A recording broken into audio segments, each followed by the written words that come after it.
Efesiërs 2, 'n lewe uit die dood. Kom ons sluit die oë. Here, wanneer ons ook nou met die woord gaan stil raak, kom bid en vra ons, Here, dat U deur hierdie woord ons sal kom ontmoet, dat U ook hierdie woord vormend in ons lewe sal gebruik, en dat U ook met hierdie woord, Here, vir ons ook die lig kom gee, wat U wil hê ons moet gaan dra in die wêreld waar U ons geroep het. Dankie, Here, dat ons die voorreg het om U woord te kan lees. En dankie ook vir hierdie woord, Here. Dankie dat ons kan weet, dat as ons oorgee tot dit wat hierdie woord ons leer, sal ons al hoe meer in lyn kom met wat U vir ons begeer. Seën ons saam wees rondom U woord. Amen. Efese was 'n baie godsdienstige en higiëniese stad gewees. Ek plaas hierdie twee beelde vir U daar, net dat U so bietjie in die leefwêreld van die Romeine kan kom. Aan die regterkant kry ons vir Artemis, die godin. Sy was hierdie groot ikoon, sy was die god wat in Efese aanbid was. U sal sien hier onder op die lyfgedeelte, daar is verskillende diere uitgebeeld. Dis wat voorsienigheid, so dit is nou skape, bokke, wild ensovoorts. En dan hier voor Anaborskas, daar's verskeie interpretasies vir wat dit kan wees, maar ek gaan net vir u sê dat dit fokus op versorging, voorsiening, in oorvloed en in oormaat. Weerskante van haar het twee, hulle noem het stags, bokke gestaan op die oorspronklike standbeeld, want dis wie sy was. Dink sy was Diana in die Grieke, en maar in Efese het hulle haar rol en haar funksie kom verander. So ons sien dat in Efese is sy die een wat voorsien, sy is die een wat gee, sy is die een wat sorg. En toe kom Paulus op die en hy kom sê vir hulle, maar kom ek vertel julle wie dit regtig is. En dis waar die stryd van Paulus en die godsdienst in Efese gekom het. En dan hierdie, wie van die weet wat is hierdie? Môre. Dit is hoe die publieke toilette gewerk het in daai tyd. Jy en jou buurman het goeie gesprekke gehad as jy in 'n sekere posisie verkeer het. Dis hoekom ek sê, baie higiënies en baie godsdienstig. Ek het dit sommer gedink om dit net in te sit, dat jy net so bietjie in die leefwêreld kan kom van hoe die mense in daardie tyd gedink en geopereer het. Dit lyk as ek na die vorm van die latrine kyk, asof dit die sleutel dalk potensieel kon gedra het van baie goeie idees wat daar uitgedink was. Maar kom ons los dit nou net daar. So, min of meer die leefwêreld, hierdie twee goed getuig van 'n gekultiveerde, gestruktureerde, funksionerende samelewing in die piek van die ekonomiese opbloei in die tyd gewees. Net dit moet jy onthou asseblief. Dit was nie 'n klomp pelukas van Palukwal wat daar was nie. Die who's who van die wêreld het in Efese bymekaar gekom. Maar in hierdie stad was daar 'n groepie gelowiges vir wie Paulus 'n brief skryf. Ons gaan verder met die brief vanmôre. Jy moet een ding onthou, wanneer ons lees, moet ons nie die gedeeltes los van mekaar trek en probeer dink, hierdie is nou 'n ander boodskap nie. Hierdie is nog steeds deel van die vloei van Paulus se hele redenasie. Efesiërs word opgedeel in twee dele van 3 word Efesiërs opgedeel, waar die eerste 3 die evangelie verduidelik, en die laaste 3 op 'n manier dan vir hulle wys, dis hoe jy nou gaan leef met die evangelie. So Paulus is nog steeds besig om evangelie aan hulle te verkondig. Hy begin deur te sê, julle was dood as gevolg van julle oortredings en sondes, wat voorheen julle lewenswyse gekenmerk het. Julle het gelewe soos hierdie sondige wêreld en julle laat lei deur die vors van die onsigbare magte, die gees wat daar nou aan die werk is, in die mense wat aan God ongehoorsaam is. So het ons trouens vroeër ook almal gelewe. Ons is deur ons sondige begeertes oorheers, net waartoe ons liste ons gelei het, en dit wat in ons gedagtes opgekom het. Vanweë ons sondige natuur sou ons net soos die ander mense deur God gestraf moes word. So Paulus kom sê vir die gemeente, julle het geleef, ons was mense wat torenwaardig was.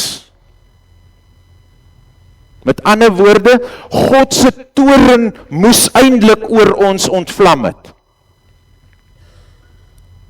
En dan hierdie mooi woorde, maar God. Maar God is ryk in barmhartigheid en het ons innig lief. Deur sy groot liefde het hy ons wat dood was as gevolg van ons oortredings, saam met Christus lewend gemaak. Uit genade is julle gered. Ja, in Christus het hy ons saam met hom opgewek uit die dood en ons saam met hom 'n plek in die hemel gegee, sodat God ook in die tye wat kom sou laat sien hoe geweldig groot sy genade is deur die goedheid wat hy in Christus aan ons bewys het. Julle is inderdaad uit genade gered deur geloof. Hierdie redding kom nie uit jouself nie, dis 'n gawe van God.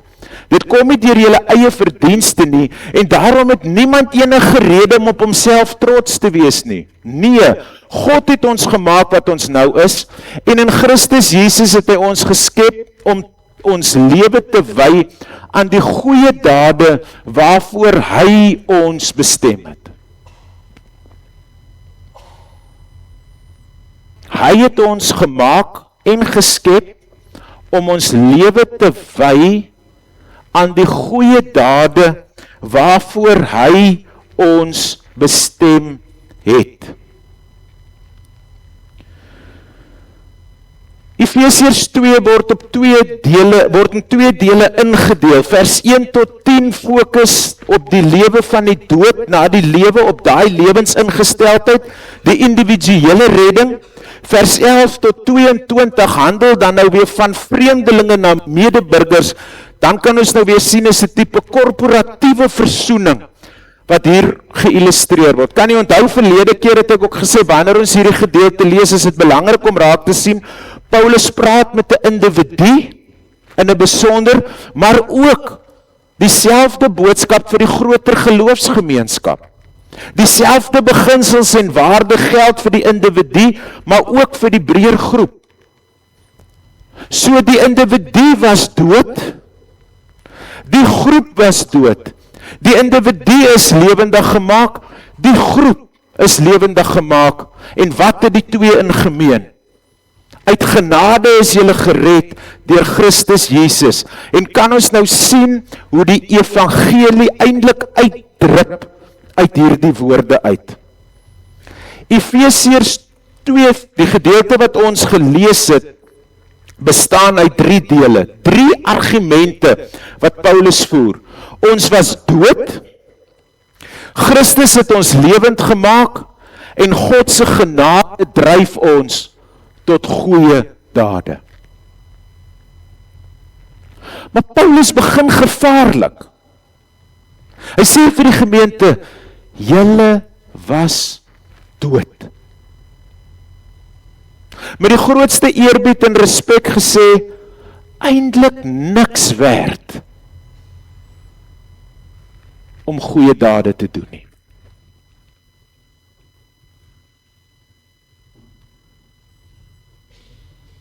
Die Griekse woord wat vir hierdie dood gebruik word is nekros.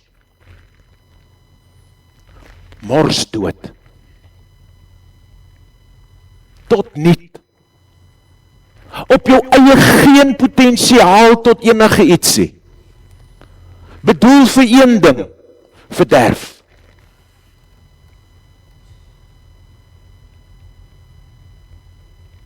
Een ding verdien jy, God se toorn.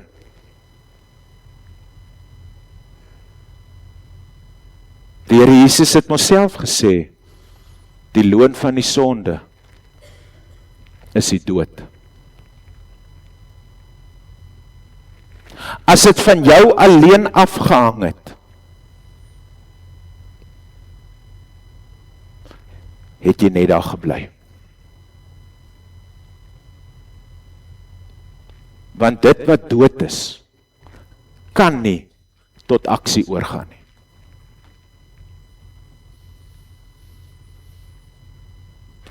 Uitgedien tot niet klaar.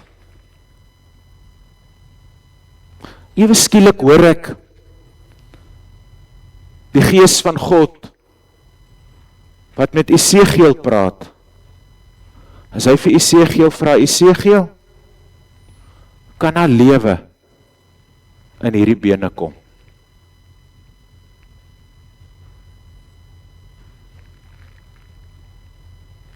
Is daar hoop? Is daar potensiaal? Is daar opstaan? Is daar lewend word? Paulus sê ja, maar dit is nie in jouself nie. Kyk hoe mooi sê hy.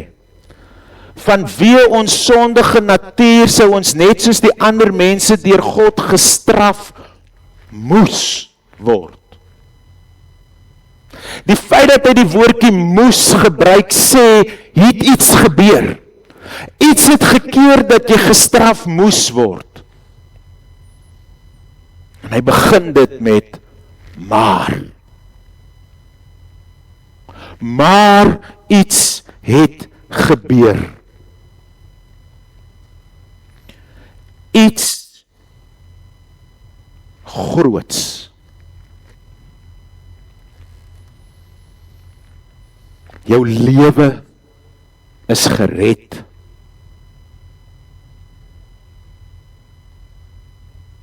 God het nog steeds gestraf, maar hy het nie vir jou gestraf nie.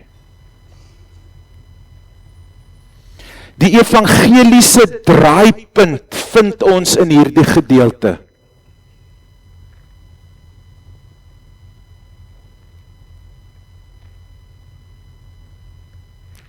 Alles verander met 3 Griekse woorde. Ho, de, theos.